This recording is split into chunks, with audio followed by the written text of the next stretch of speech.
Хәерле көн, Татарстан, хәерле көн, хөрмәтле телевизор караучылар. Гүзәл җәйнең матур иртәсендә сезне сәламлыйм мин, Айзилә Батырханова. Һәр барчагызга уңышлы эш көне телибез. Татарстанның истәлекле даталар календарында июль айы юбилейларга искиткеч бай булуына игътибар иттек. Табигатьнең гүзәл чоры бу җиһанга ни кадәр талант ияләрен бүләк иткән. 8 июль көнне баритон тавыш иясе, легендар опера җырчысы Рафаэль Сахабиев туган көн. Бу җәйдә аңа 70 яшь тулган булыр иде.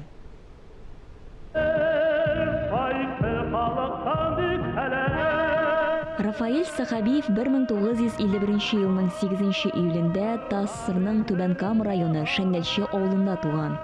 1976 елда Казан дәүләт консерваториясын тәмамлый. 1974 елдан башлап концерт эшчәнлеген алып бара. 1997 елдан Казан консерваториясының опера классында эшли. 2001 елдан доцент. Баритон тавыш иясе ТАССРның атказанган артисты һәм ТАССРның халык артисты исемнәренә лаек була. Хөрмәтле телевизор караучылары, бүгенге тапшыруны без Рафаэль Сахабиевның якты истәлегенә багышларбыз. Студиябызга Рафаэль аганың якын дусты, Татарстанның халык артисты Мөнир Якупов һәм хезмәттәше Россиянең атказанган Татарстанның халык артисты Клара Хайретдинованы чакырдык. Исәнмесез, хөрмәтле кунаклар? Исәнмесез. Бик шатбыз сезне студиябызда күрергә. Рафаэль ага бер әңгәмәдә мин бөтенләй дә җырчы булырга хыялланмадым. Нәкъ менә җир кешеләре кебек үземне ничендер шофер итеп күз алдыма китердем дип әйткән ул. Мөнир әфәнде, менә сез инде Рафаэль аганың иң якын дусты буларак әйтеп киттегезчә, ничек итеп җырчы булырга хыялланмаган кеше опера җырчысына әйләнде? Ул бик кызык нәрсә, шофер булып. Менә шофер булам дигәне, шофер була алмады ул. Менә ул нинди генә профессияны алса да, шуның иң зур дәрәҗәсенә җиткән булыр иде. Ул баянчы да, ул җырчы да, ул химик училищены бетереп, Волгоградта практикада химико-технологический ниндидер предприятиедә эшләп йөри. Шул вакытта ул замандагы яшьләрнең менә Муслим Магомаевның җырларын тыңлап, аларны кабатлап, аларны өйрәнеп, Рафаэль да шулай ук үзенең училищесында оркестр белән җырлап йөри башлагач, кемдер аңа бик әйбәт кенә юлга бастырга әйткән булган. Сиңа егет җырчы булып китәргә кирәк дигән. Менә шул ният белән ул музыкаль училище, Нижекамның музыкаль училищесына килә. Музыкаль училищесының беренче курсын тәмамлагач, аның укытучысы моны Рафаэль, мин сиңа больше бер нәрсә дә бирә алмыйм инде. Әйдә дигән, син Казан консерваториясына барып кара әле. Менә 71 елына Рафаэль килде дә Казан консерваториясының беренче курсына керде. Мин инде 70 елдан бирле анда әзерлек факультетында укый идем. Менә шунда безнең очрашу булды. Менә Рафаэльнең шуннан җырлап китүләре менә аның консерваториядан башланды. Әйдәгез әле шушы урында аның Алтын чәч операсында башкарган партиясын тыңлап китик. Хан партиясы ие. Айда тугса карчык, мин аны күрмим, хәзер тавып китерләр. Тугса карчык, ханга хыянәт итте, урдага ясак түләүдән ул ваз кичте. Бүген аңа минем иң каты хөкемем булды.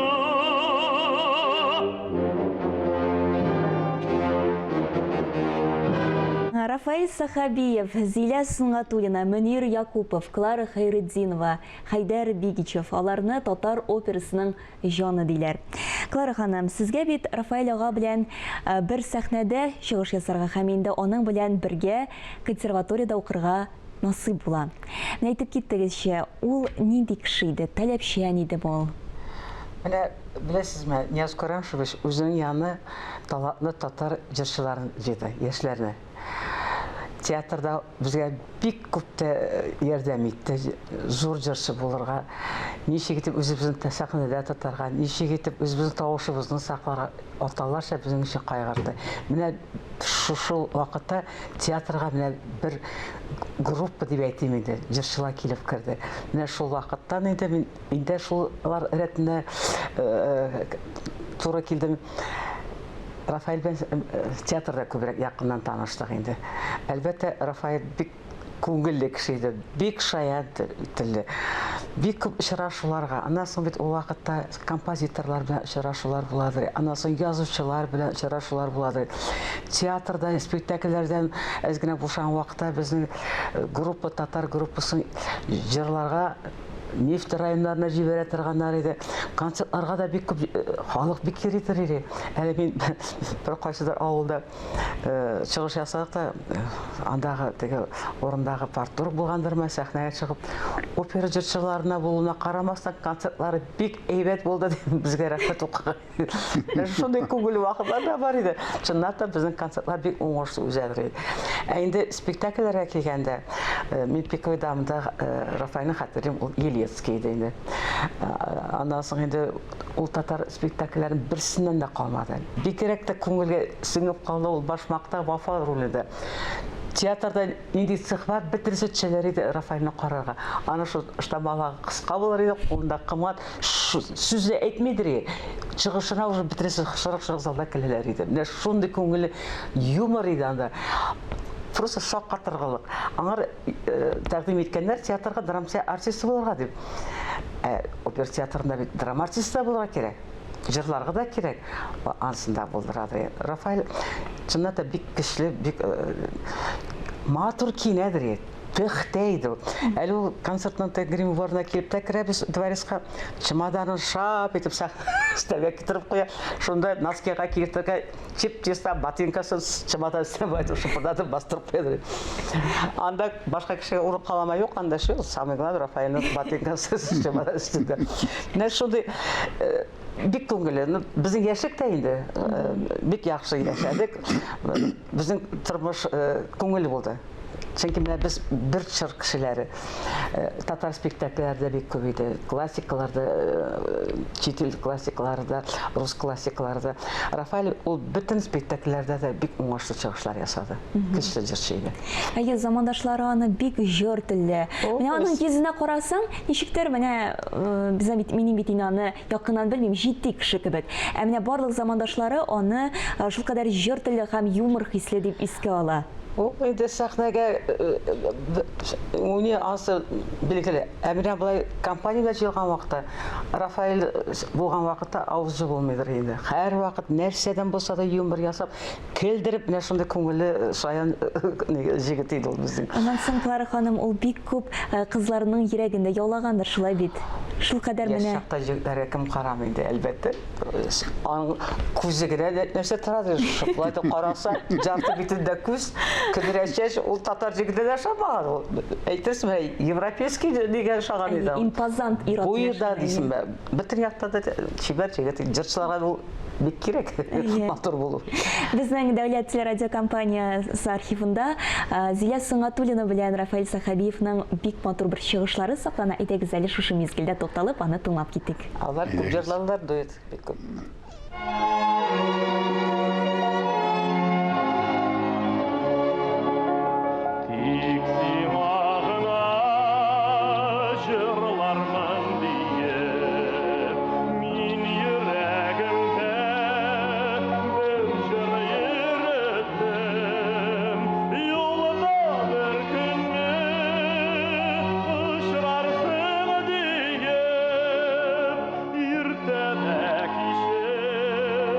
Min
Ondan sonra bir aytып кетесем ki Рафаэль бит әле соңгы елларны консерваторияда доцент, укытучы булды, режиссер булды. Бик уңышлы эшләде, ниләр белән, шәкертләре белән бик матур эшләде Рафаэль. Спектакльләрен, госэкзаменнарда шул вакытта теге экзамен бергәч, теге матур итеп шаярып, гел безне көлдереп, күңелне ачадыр ул. Яқты кеше иде ул. Яқты кеше иде.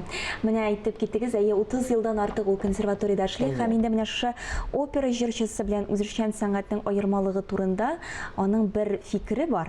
Әйтегез, аны да тыңлап китик. Ул менә мин шул ГПТУ филармониясында укганда, анда үзешчән сәнгать ул вакытта Түбән Камада да, Казанда да, бөтен җирдә бик көчле куелган иде. Авылларда да. И шул ук вакытта профессиональ сәнгать әйтелгән, филармония, театр и үзешчән сәнгать. Профессиональ сәнгатькә дәрәҗәсе дә күбрәк иде. Нине үзешчән сәнгатьне халык үзенчә ярата иде. Хәзер алар ничектер әзрәк икесе бергә кушылдылар. Бигрәк тә профессиональ эстрада жанрында. Анда хәзер аңлап булмый. Буларның үзешчән сәнгатьтә бар профессиональ сәнгатькә омтылган кешеләр, профессионалда үзешчән биеклегендә йөрүчеләр дә бар хәзер, аңлап булмый.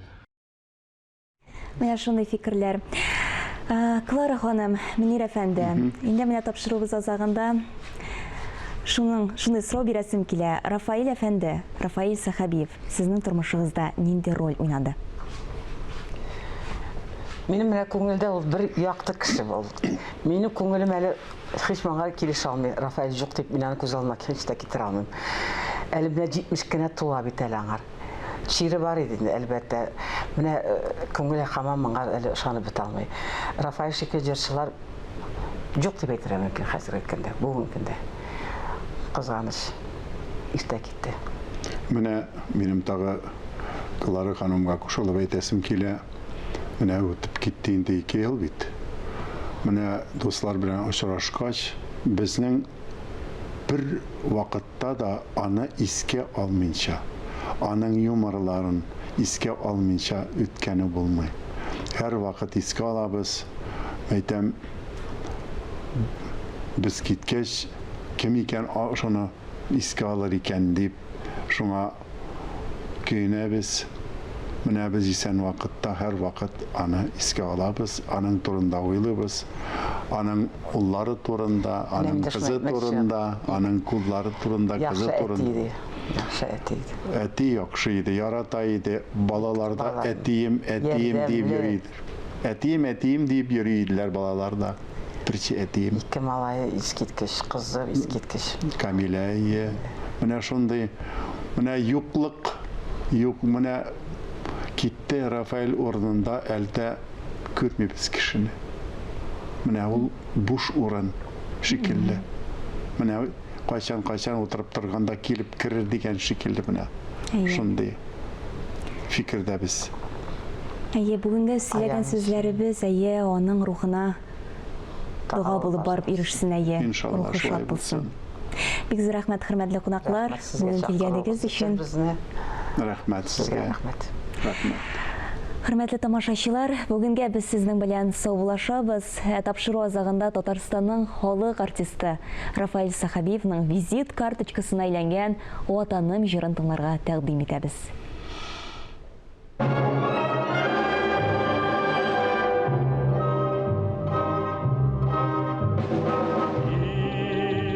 Инде мин ничәнче мәртәбә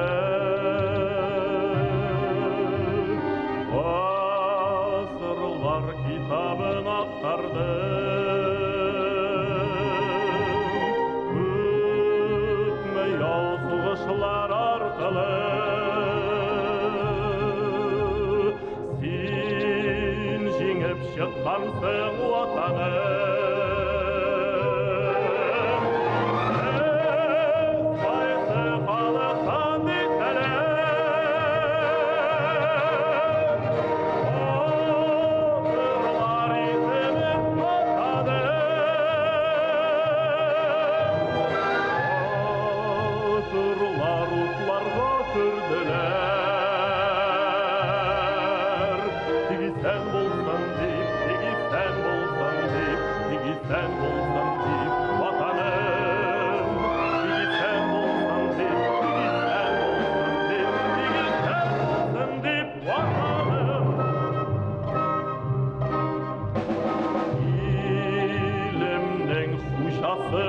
ватанға.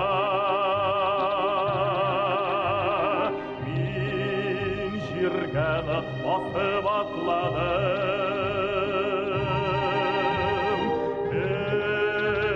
Кешене күтәрде ватаным. Кешене күтәрде ватаным.